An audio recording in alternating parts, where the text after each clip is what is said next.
अरे माई सुंदर दुल्हावा सुंदर कोहबर रे माई।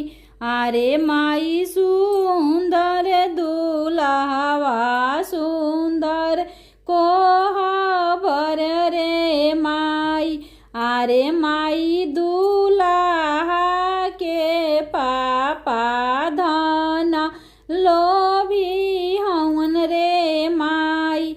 अरे माई दुल्हा के पापा धन लोभी बड़े रे माई।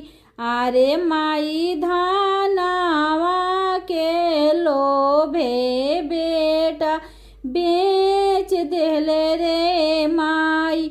अरे माई धनवा के लोभे बेटा बेच देले रे माई। अरे माई दुल्हन के बाबा धन सेठवा बड़े रे माई। अरे माई दुल्हन के बाबा धन सेठवा बड़े रे माई। अरे माई दुल्हन के पापा जमीन दरवा बड़े रे माई। अरे माई हाथी घोड़ा कार दे के हंस तारे रे माई।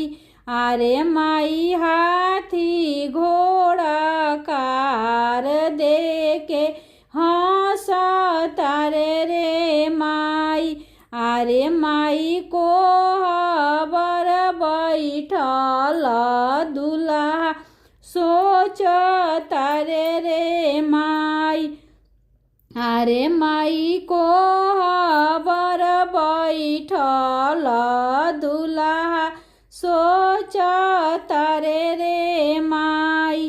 अरे माई कोहबर बैठल दुल्हन हंस तारी रे माई।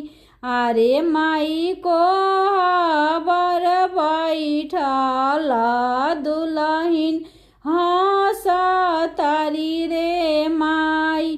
अरे माई पापा हमरो नौकर खरीद दिल रे माई। अरे माई पापा हमरो नौकर खरीद दिल रे माई।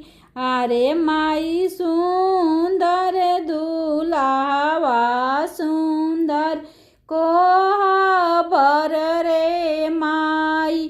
अरे माई सुंदर दुल्हावा सुंदर को